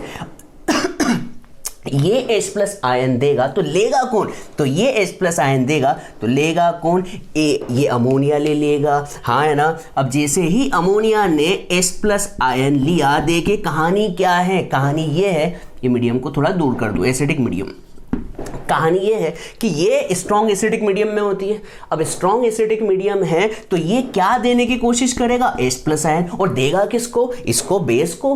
भाई एसिड क्या होता है जो H+ आयन दे, और यहाँ पर बेस क्या होता है जो H+ आयन को ले। ठीक है, आपको ब्रॉन्स्टेड-लॉरी का प्रिंसिपल पता हो, तो एसिड बेस कंसेप्ट पता हो तो याद होगा, ये एसिड जो होते हैं वो H+ आयन देते हैं, और बेस क्या होते हैं जो H+ आयन लेते हैं। H+ आयन को प्रोटॉन भी कहते हैं, इसलिए बुक में प्रोटॉन वर्ड भी लिखा हुआ है। तो H+ आयन देगा तो लेगा कौन? बेस। तो जैसे ही इसने H+ आयन को लिया तो ये क्या बन जाएगा? ये बन जाएगा NH3+। सर ये क्या बन गया? तो आयन बन गया, क्योंकि इसने H+ आयन ले लिया, H+ आयन लिया तो ये NH3 हो गया, और इसके ऊपर पॉजिटिव चार्ज आ गया, क्योंकि H+ आयन इसने क्या किया? प्रोटॉन लिया ना बच्चों। प्रोटॉन जैसे ही लिया तो H+ आयन आ गया, तो इसे हम क्या कहते हैं? Anilinium ion. क्या बोलते हैं बच्चों? Anilinium ion. ये पॉजिटिव चार्ज है। अच्छा बताओ, यहां पर एनिलीन की बात करते हैं। एनिलीन की बात करते हैं तो बच्चों मैंने आपको बताया था एनिलीन में जो इलेक्ट्रॉन्स हैं, इलेक्ट्रॉन्स बहुत ज़्यादा रोल प्ले करते हैं। क्या ये एनिलीन के जो इलेक्ट्रॉन्स हैं, एनिलीन का नाइट्रोजन है वो इलेक्ट्रॉन डोनर ग्रुप होता है या फिर इलेक्ट्रॉन रिलीजिंग ग्रुप होता है? लास्ट टाइम मैंने बताया था इलेक्ट्रॉन रिलीजिंग ग्रुप होता है, हाँ है ना। इलेक्ट्रॉन रिलीजिंग ग्रुप होना मतलब ये इलेक्ट्रॉन को कहाँ की तरफ फेंकता है? रिंग की तरफ फेंकता है, सही है। अब यहाँ पर देखिए, यहाँ पे तो इलेक्ट्रॉन है ही नहीं, यहाँ पर तो इलेक्ट्रॉन्स की कमी होगी। अरे बच्चों, किसी के ऊपर प्लस चार्ज आना मतलब इलेक्ट्रॉन्स की कमी होना। अब ये इलेक्ट्रॉन्स को भेजेगा नहीं, रिंग की तरफ फेंकेगा नहीं, ये तो रिंग से और उधार मांगेगा बच्चों, ये रिंग से इलेक्ट्रॉन्स को उधार मांग लेगा। इसलिए ये एनिलीन का नाइट्रोजन जो होता है, NH2 ग्रुप जो होता है, इलेक्ट्रॉन को रिलीज करता है, फेंकता है रिंग की तरफ। पर ये जो है नाइट्रोजन, इसके ऊपर प्लस चार्ज होने की वजह से ये इलेक्ट्रॉन को फेंकेगा नहीं, खींचेगा। इसलिए हम इसे क्या बोलते हैं? Electron with drawing group. ये क्या होगा बच्चों? Electron with drawing group. अभी इलेक्ट्रॉन विथ ड्रॉइंग ग्रुप होने की वजह से मैं इसे रफ कर रहा हूं, ये इलेक्ट्रॉन को क्या करेगा? विड्रॉ करेगा। अब ये जो इलेक्ट्रॉन को विड्रॉ करेगा, इसकी वजह से इलेक्ट्रॉन की जो डेंसिटी है वो ऑर्थो और पेरा पर मैक्सिमम नहीं होगी। इस बार electron density is maximum at, बच्चों इसे अलग पेन से लिखता हूं, कौन सी पोजीशन पे होगी? मेटा पोजीशन पे होगी। किस पोजीशन पे होगी बच्चों? मेटा पोजीशन पे। अब बच्चों बताओ, इलेक्ट्रॉन की डेंसिटी मेटा पोजीशन पे होगी। अब इलेक्ट्रॉन की डेंसिटी मेटा पोजीशन पे है तो ये जो NO2 ग्रुप होगा कहाँ जाकर भी जुड़ेगा? तो जवाब है कहाँ पर बेटा? मेटा पोजीशन पे। अब क्वेश्चन ये है कि सर नाइट्रो फिर ये वाला कंपाउंड क्यों बना? पेरा इसलिए बना बच्चों क्योंकि ये कोई बहुत ज़्यादा स्ट्रॉन्ग बेस तो है नहीं। ये कौन सा बेस है? एक वीक बेस है। अब बेटा कभी हम एक रिएक्शन को कंटेनर में करवा रहे हैं तो ये तो वीक बेस है, तो सारे के सारे जो एनिलीन है सारे के सारे तो H+ आयन एक्सेप्ट नहीं करेंगे। कुछ परसेंट, जैसे हम कह रहे हैं कि 47% बन रहा है, तो सिर्फ 47% जो हैं वो क्या कर रहे होंगे? H+ आयन को एक्सेप्ट कर रहे हैं और एक्सेप्ट करके आयन बना रहे हैं, एनिलीनियम आयन। और ये आयन जो होता है इलेक्ट्रॉन को फेंकता नहीं, इलेक्ट्रॉन को खींचता है और खींचने वाले ग्रुप हमेशा क्या होते हैं? मेटा डायरेक्टिंग ग्रुप होते हैं। कौन से बच्चों? Meta directing group. मतलब इलेक्ट्रॉन की डेंसिटी जो होगी मैक्सिमम कहां पर होगी? मेटा पोजीशन पे होगी। तो बच्चों 47% ऐसा हमने भैया ये जो है एक्सपेरिमेंट करके पाया है कि मेटा पोजीशन पर 47% जो एनिलीन है वो क्या करते हैं? H+ आयन को एक्सेप्ट करते हैं और एनिलीनियम आयन बनाते हैं और मेटा पोजीशन पे कंपाउंड बनाते हैं। इसका मतलब ये हुआ कि जो बचे हुए हैं वो पेरा नाइट्रो एनिलीन बना रहे हैं। ठीक है, तो यहाँ पर ये क्वेश्चन हमेशा एग्जाम में आता है, भले से 1 नंबर में आएगा पर आएगा। ठीक है, तो क्वेश्चन में लिखवा देता हूँ, आंसर आपको मिल जाएगा। मैं लिखवा देता हूँ क्वेश्चन क्या है। Why nitration of aniline, why nitration of aniline gives meta nitro aniline.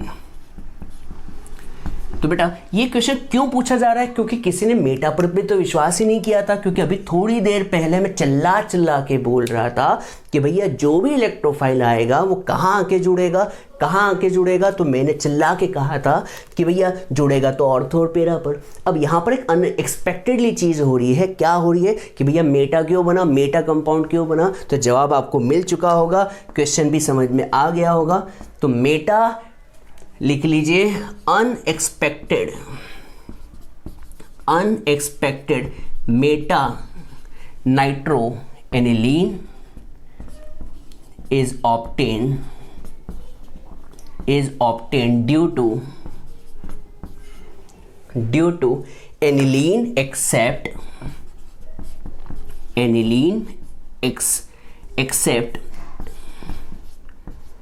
H+ ion from strong acidic strong acidic medium and form any selenium ion which is electron withdrawing group with electron withdrawing, इसे आप electron withdrawing की जगह आप electron deactivating group भी कहें। Activate का मतलब electrons को फेंकना और डीएक्टिवेट का मतलब होता है इलेक्ट्रॉन्स को निकालना, इसलिए आप इलेक्ट्रॉन विड्रॉइंग की जगह इलेक्ट्रॉन डीएक्टिवेटिंग भी लिख सकते हैं। Electron deactivating and Meta directed. Sir मतलब समझ में नहीं आया, अभी तो मैंने बताया बच्चों, जैसे ही एनिलीनियम आयन बना तो आयन भाई ये इलेक्ट्रॉन को क्यों फेंक रहा था, कहाँ गया, ये इलेक्ट्रॉन को रिंग की तरफ क्यों फेंक रहा था, क्योंकि इसके पास इलेक्ट्रॉन ज़्यादा थे इसलिए फेंक रहा था। अब यहाँ पे तो इलेक्ट्रॉन ही नहीं बचे ना, इसे तो इलेक्ट्रॉन की ज़रूरत है और ज़रूरत वाले तो इलेक्ट्रॉन को खींचेंगे। कहाँ से खींचेंगे बच्चों, कहाँ से खींचेंगे, इस कार्बन से, रिंग से। और जब खींचने वाला ग्रुप लग जाए ना तो मेटा पोजीशन पर इलेक्ट्रॉन की डेंसिटी बढ़ जाती है, इसलिए 47% आपको मेटा नाइट्रो एनिलीन मिला। ठीक है, तो जल्दी से आप इसे नोट डाउन करें। अब हम ये पढ़ने जा रहे हैं कि सर यहाँ तो मिक्सचर मिला, क्या मिला, मिक्सचर सर किसका, जैसे ही आपने नाइट्रेशन करवाया तो आपको मिक्सचर मिला पेरा, ऑर्थो और किसका, मेटा का। पर मान लो सिर्फ आपको पेरा चाहिए तो क्या करेंगे, इस बारे में हम पढ़ेंगे, तो आप इसे नोट डाउन करें बच्चों, पेरा के लिए क्या करें। ठीक है बच्चों, इसे आपने लिख लिया होगा। अब पेरा के लिए क्या करें, सर सिर्फ पेरा चाहिए मुझे, तो मुझे मिक्सचर नहीं चाहिए, मुझे मिक्सचर पसंद नहीं है। ठीक है, तो मिक्सचर नहीं चाहिए, आपको सिर्फ क्या चाहिए, आपको चाहिए सिर्फ क्या, आपको चाहिए कि भैया आपको पेरा नाइट्रो एनिलीन चाहिए। तब क्या करेंगे, तो देखिएगा ये कहानी इसके आगे की है। तो फिर से आपने क्या लिया, एनिलीन लिया, हाँ सर एनिलीन लिया। इसकी रिएक्शन किसके साथ करवाए, एसिड एनहाइड्राइड। सर अभी तो बताया था, हाँ सर याद आ गया, एसिड एनहाइड्राइड जो कि ध्यान भटकाता है। याद कीजिए, मैंने यहाँ पे हिंदी में लिखा था ध्यान भटकाएगा। क्या करेगा, देखिए यहाँ पर आपने एसिड एनहाइड्राइड ले लिया है और साथ के साथ एक स्ट्रॉन्ग बेस लिया था। याद कीजिए क्या नाम था, पिरिडीन स्ट्रॉन्ग बेस था। ठीक है, तो यहाँ का जो H है जिसे मैं अलग से निकाल के दिखा दूँ, ये रहा H। ये H जो है इसके साथ रिएक्शन कर जाएगा और क्या बना देगा, CH3COH। इसे मैं यहाँ लिख देता हूँ CH3COOH। और ये हाइड्रोजन किसके साथ जाके जुड़ जाएगा, इसके साथ अमाइड ग्रुप बन जाएगा। याद कीजिए अमाइड कंपाउंड बनेगा। तो यहाँ पर देखिए ये N ये H को मैं यहाँ बना देता हूँ। याद कीजिए अभी थोड़ी देर पहले बनाया था, H को यहाँ पर N और यहाँ पर N के ऊपर लोन पेयर, साथ के साथ C double bond O। Sir ये अभी याद आया, याद कीजिए मैंने कहा था ध्यान भटकाने वाला एक ग्रुप चाहिए। तो यहाँ पर क्या होगा, ये इलेक्ट्रॉन इसको दिए जाएंगे तो यहाँ से इलेक्ट्रॉन को खींच लेगा, रेजोनेंस स्टार्ट हो जाएगा। फिर यहाँ पर क्या होगा, फिर से आपको पता है, फिर O जो है इलेक्ट्रॉन को यहाँ पर देगा और यहाँ पे डबल बॉन्ड आएगा। फिर इसके बाद जो है यहाँ पर फिर से इलेक्ट्रॉन को खींचा जाएगा, जिसे हम रेजोनेंस स्ट्रक्चर कहते हैं। तो बच्चों अभी हमने कहा था, हमने इलेक्ट्रॉन का ध्यान क्या करवा दिया, इलेक्ट्रॉन का ध्यान भटका दिया। ठीक है, इलेक्ट्रॉन का ध्यान क्या कर दिया, भटका दिया। अब इलेक्ट्रॉन का ध्यान भटका दिया तो ये इलेक्ट्रॉन जो है रिंग की तरफ फेंकेगा ही नहीं। और इलेक्ट्रॉन रिंग की तरफ फेंकेगा नहीं तो इस बार इलेक्ट्रॉन की डेंसिटी ना ऑर्थो पर मैक्सिमम होगी ना मेटा पर होगी। कहाँ पर मैक्सिमम होगी, पेरा पर। याद रख लीजिए पेरा पर मैक्सिमम होगी। और अब हम इसका क्या करवा रहे हैं बच्चों, नाइट्रेशन। अच्छा नाइट्रेशन किससे करवाते हैं, रट लीजिए HNO3 H2SO4 और ये टेम्परेचर कितना 288 केल्विन। तो बच्चों सीधी सी बात है, अब ध्यान भटका दिया तो अब ऑर्थो पे मेटा भूल जाइए, सिर्फ कहाँ पर लगेगा, पेरा पोजीशन पे। तो ये लग गया ये आपका नाइट्रोजन जिसका ध्यान भटकाया जा रहा है, ध्यान भटका रहे हैं सर। देखिए ध्यान भटका रहा हूँ मैं इसका। तो यहाँ पर कौन सा ग्रुप आगे जुड़ गया, NO2। क्लियर है। अब इसके बाद क्या किया था, लास्ट लेक्चर में याद होगा हमने इसका हाइड्रोलिसिस करवाया था H+ और OH-, याद कीजिए। तो यहाँ पर ये CH3COOH ज़्यादा वो हो गए, CH3COH निकल जाएगा। क्या निकल जाएगा बच्चों, CH3COH, और ये H यहाँ पर आके जुड़ जाएगा। तो मिलेगा सिर्फ जो हम चाहते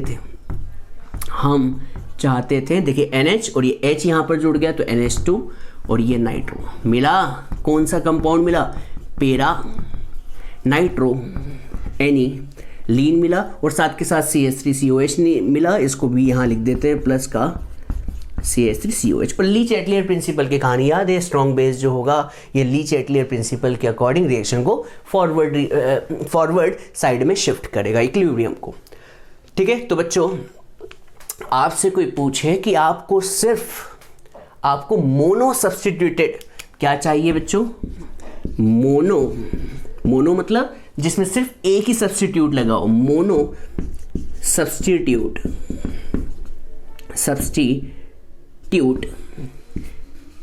नाइट्रो एनिलीन चाहिए। तब क्या करेंगे, तो याद रखिएगा आपको सिर्फ मोनो सब्स्टिट्यूट नाइट्रो एनिलीन चाहिए। तो आप इस एनिलीन की रिएक्शन किसके साथ करवा देंगे बच्चों, एसिड एनहाइड्राइड के साथ। सर क्यों करवाते हैं एक बार और बता दीजिए। बता देता हूँ, देखिए ये H इस CH3COO के साथ जुड़ गया, CH3COH बना गया, और ये वाली चीज़ यहाँ के जुड़ गई। अब क्या होता है, ये जो स्ट्रक्चर है यही तो इम्पॉर्टेंट है, ध्यान भटकाने का काम करता है। बच्चों आपसे कभी कोई कहे कि एनिलीन ऑर्थो और पैरा डायरेक्टिंग क्यों होता है, तो आप कहेंगे कि भैया एनिलीन में नाइट्रोजन के ऊपर लोन पेयर होते हैं, वो लोन पेयर रिंग की तरफ फेंकता है, जिससे ऑर्थो और पैरा पर इलेक्ट्रोफाइल आके जुड़ता है। पर कभी इस इलेक्ट्रॉन को बिजी कर दिया, ध्यान भटका दिया, तो इलेक्ट्रॉन को फेंकेगा ही नहीं रिंग पे, और ध्यान भटका दिया तो यहाँ पर अब न तो ऑर्थो पर मैक्सिमम होगी, न मैटा पर होगी, और सिर्फ कहाँ पर होगी बच्चों, पैरा पर होगी। याद रखिएगा पैरा पर ही क्यों होती है, ये भी क्वेश्चन है, क्योंकि हमेशा जो कंपाउंड होते हैं सिमेट्री पसंद करते हैं। सिमेट्री मतलब एक ऊपर लगा है तो एक कहाँ लगेगा, नीचे, इसलिए सिमेट्री कंपाउंड ज़्यादा बनते हैं। ये आप कहीं भी देख लीजिए, बेंजीन में हमेशा कभी आप देखेंगे तो सबसे ज़्यादा आपको पैरा कंपाउंड ही मिलेंगे। क्यों मिलेंगे, क्योंकि नेचर जो होता है सिमेट्री पसंद करता है, इसलिए पैरा वाले तो मिलने ही है। इसलिए पिछली बार भी 51% पैरा ही मिले थे, और इलेक्ट्रॉन विड्रॉइंग ग्रुप की वजह से मेटा कंपाउंड भी मिले थे जो कि 47% थे। तो चलिए बच्चों इसे नोट डाउन कर ले।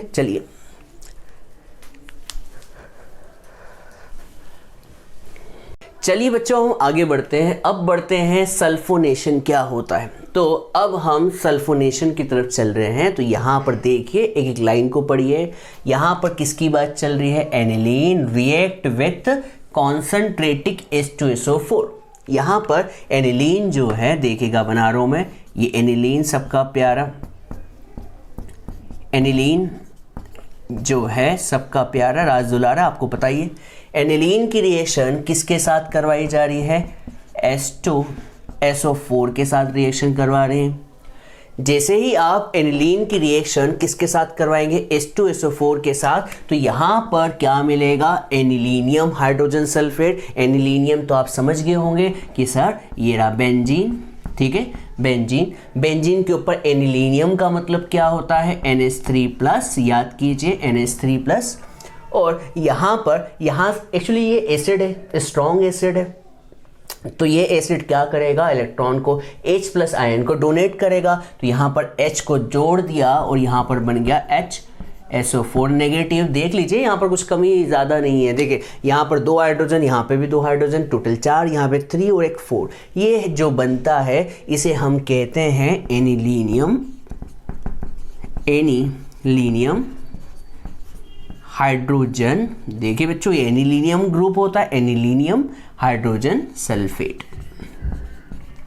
अब हम क्या करते हैं, इसे फिर से सल्फ्यूरिक एसिड के साथ हीट करते हैं, वो भी कितने टेम्परेचर पर, 453 से 473 केल्विन पर। तो यहाँ पर अब सल्फोनेशन हो जाता है। सर सल्फोनेशन होता क्या है, सल्फोनेशन का मतलब होता है HSO3 ग्रुप का यहाँ पर जुड़ना और यहाँ पर आपका अमीन है, ठीक है। यहाँ पर NH2 ग्रुप तो आप जानते हैं, इसे हम क्या कहते हैं, तो ये कंपाउंड जो सिर्फ मिलेगा क्या मिलेगा, पेरा, क्या मिलेगा बच्चों, पेरा अमीनो बेंजीन सल्फोनिक एसिड, ठीक है बच्चों। इसे याद करना होगा आपको, ये नाम तो याद करने होंगे, ये वैसे ज़्यादा इंपॉर्टेंट नहीं है पर फिर भी इसे याद करना होगा। तो देखिए यहाँ पर आपने क्या लिया है, एनिलीन की रिएक्शन किसके साथ करवाई है, एक स्ट्रॉन्ग एसिड H2SO4 के साथ। तो इस H2SO4 क्या होता है, एक एसिड होता है, तो ये हमेशा प्रोटॉन डोनेट करता है, प्रोटॉन मतलब H+ आयन डोनेट करेगा, तो डोनेट कर दिए NH2 को, कर दिए, तो यहाँ से एक हाइड्रोजन इसके पास जुड़ गया, NH3+ हो गया और बचा हुआ HSO4 नेगेटिव इसी के साथ कनेक्ट हो गया। अब इसे फिर से हीट किया, वो भी सल्फ्यूरिक एसिड के साथ, तो यहाँ पर ये जो ग्रुप है HSO3, याद रखिएगा HSO4 लिखा हुआ है पर HSO3 जो है वो क्या हो जाएगा, यहाँ पर आके जुड़ जाएगा। और हाँ, H2O निकल जाता है जो कि दिखाया नहीं गया है, आप कभी काउंटिंग करें तो आप देखेंगे कि देखिए यहाँ पर कितने हाइड्रोजन हैं, 4 हैं, ठीक है, और यहाँ पर कितने हैं, 3 है। तो H2O कैसे निकला, तो बच्चों देखिए इस जगह का हाइड्रोजन भी तो निकला होगा, देखिए ना, तभी तो ये यहाँ पर आके जुड़ा। तो यहाँ पर 3 और एक 4 और एक यहाँ का हाइड्रोजन निकला, तो 5 हाइड्रोजन हो गए, और 5 हाइड्रोजन हो गए तो यहाँ से क्या बाहर निकलेगा, H2O। 2 हाइड्रोजन, तो ये 3 और एक 4 और एक 5, 2 हाइड्रोजन निकल गए और यहाँ का एक ऑक्सीजन निकला, तो पानी बाहर निकलेगा और HSO3 ग्रुप इस जगह आके जुड़ जाएगा, ठीक है। इसी को कहते हैं सल्फोनेशन। और बच्चों आपको बता दूं, क्या बता दूं, यहाँ पर आप देखें कि सर एक ज्वीटर आयन फॉर्म होता है, तो बहुत से लोग कहेंगे सर ये तो नया नाम है, ज्वीटर आयन क्या होता है। बच्चों आप कभी ध्यान से देखें तो ये एक बेस है और ये क्या है, एक एसिड है। अरे भाई HSO3 क्या होता है, एक एसिड होता है, और ये क्या है, एक बेस है। और बच्चों एसिड और बेस क्या करते हैं, एसिड H+ आयन को देता है तो बेस क्या करेगा, H+ आयन को ले लेगा। इसलिए यहाँ पर जो आयन फॉर्म होगा इसे ज्वीटर आयन कहते हैं। सर ज्वीटर आयन क्या होता है, तो इसने H दे दिया तो NH3+ हो गया और यहाँ पर SO3 नेगेटिव हो गया, ठीक है। इसने H+ आयन दिया, इसने H+ आयन लिया, तो ये बार बार ये प्रोसेस चलती रहेगी। यहाँ पर ऐसे ही होगा, फिर ये H वापस इसको दे देगा, ये H दे देगा, ये फिर से H ले लेगा, इसलिए यहाँ पे डबल एरो लगाए गए हैं। इसी आयन को हम क्या कहते हैं, zwitter ion. Sir zwitter ion एक बार और बता दीजिए। ज्वीटर आयन ऐसा कंपाउंड होता है जिसमें बेंजीन की 2 पोजीशन पर एक एसिड भी लगा हो और बेस भी लगा हो। क्या लगा हो बेटा, एक एसिड भी लगा हो और एक बेस भी लगा हो, उसे हम क्या कहते हैं, ज्वीटर आयन कहते हैं। क्या कहते हैं, ज्वीटर आयन। एसिड एक H इसको देगा, बेस एक H इसको, बेस H को ले लेगा, एक्सेप्ट कर लेगा। तो यहाँ पर यही कहानी है, ये कहानी पूरी खत्म। इसे जैसा लिखवाया है याद कर लीजिए, इसमें समझने का जितना है वो मैं समझा चुका हूँ। जैसे नोट डाउन करें बच्चों। चलिए बच्चों एक क्वेश्चन करते हैं जो एग्जाम में हमेशा आता है, 1 नंबर में ही आता है, रीजनिंग क्वेश्चन में आता है, पर फिर भी क्यों आता है ये बताऊंगा और क्यों IMP है ये भी बताऊंगा। बच्चों aniline does not undergo Friedel craft reaction, मतलब एनिलीन कभी भी फ्रीडल क्राफ्ट रिएक्शन क्यों नहीं करता है। तो आपसे कोई पूछेगा कि भैया एनिलीन फ्रीडल क्राफ्ट रिएक्शन क्यों नहीं करता, 1 नंबर का पूछेगा, पर आप क्या जवाब देंगे देखिएगा। ये कौन है, आपका हमारा सबका प्यारा सा एनिलीन, जिसकी तारीफ करूं जितनी तारीफ करूं कम है। तो यहाँ पर एनिलीन है और यहाँ पर आपने क्या लिया है, एक मिथाइल क्लोराइड लिया है। अब बहुत सारे बच्चे कहेंगे सर फ्रीडल क्राफ्ट रिएक्शन क्या है, तो आपने हेलो अल्केन हेलो अरीन में फ्रीडल क्राफ्ट रिएक्शन पढ़ रखी है बच्चों।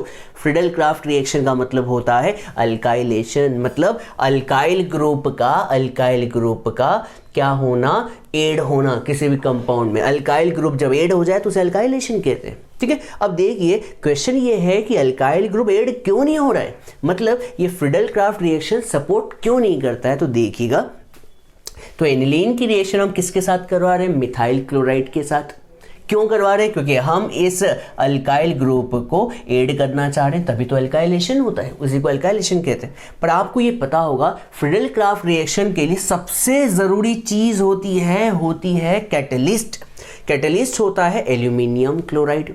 क्या होता है बच्चों? Aluminium chloride. आप जानते होंगे एल्यूमिनियम क्लोराइड जो होता है लुईस एसिड होता है। सर लुईस एसिड क्या होता है? हम तो भूल गए, क्लास 11th हमने पढ़ी ही नहीं अच्छे से।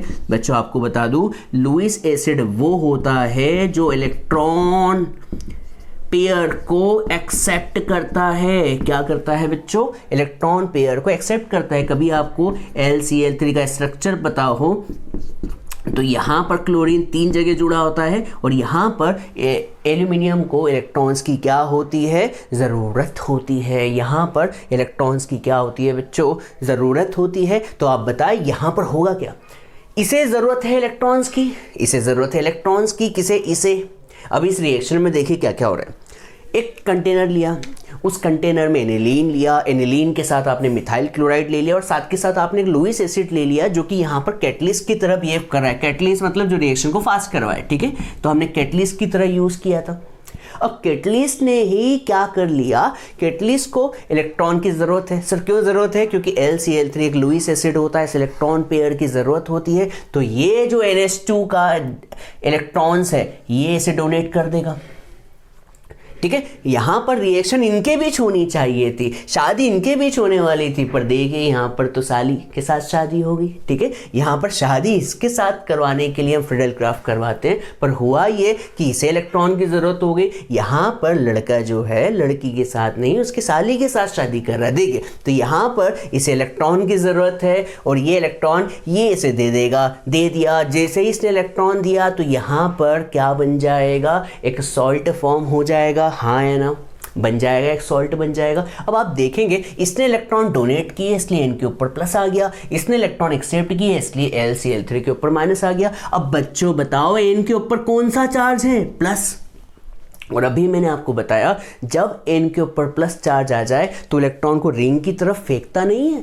क्यों नहीं फेंकेगा? अरे भाई इसके पास इलेक्ट्रॉन है ही कहाँ, इसके पास इलेक्ट्रॉन कहाँ है? इसके पास तो अब इलेक्ट्रॉन की कमी हो गई। ये तो अब रिंग में से क्या करेगा? इलेक्ट्रॉन को खींचने लगेगा। हाँ है ना? इसका मतलब ये अब ये क्या हो गया बच्चों? ये एक्टिवेटिंग ग्रुप ना होते हुए क्या हो जाएगा? स्ट्रॉन्ग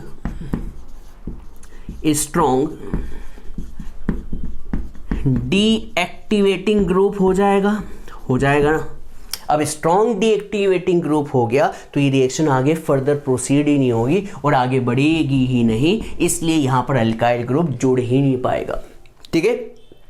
बच्चों बताओ कभी यहाँ पर ये इलेक्ट्रॉन पेयर नहीं होते तो देखिए यहाँ से H निकलता और HCl निकल जाता और CH3 ग्रुप यहाँ के जुड़ जाता, पर ये हो नहीं पाया ना। क्यों नहीं हो पाया? क्योंकि इस इलेक्ट्रॉन की ज़रूरत थी, इसने इलेक्ट्रॉन को दिए, इसने इलेक्ट्रॉन को ले लिया और एक सॉल्ट बना दिया। अब यहाँ पर इनके ऊपर प्लस चार्ज आ गया तो प्लस चार्ज के कारण ये स्ट्रॉन्ग डीएक्टिवेटिंग ग्रुप है। डीएक्टिवेट मतलब इलेक्ट्रॉन्स को खींचना। अब इलेक्ट्रॉन को खींच लिया तो यहाँ का हाइड्रोजन तो अब ब्लॉक हो गया कि नहीं हो गया? अब ये H और Cl तो कभी निकल ही नहीं पाएंगे, इसलिए रिएक्शन आगे फर्दर प्रोसीड ही नहीं होगी। तो यहाँ पर इंग्लिश में क्या लिखा है देख लीजिए, due to salt formation with LCl3।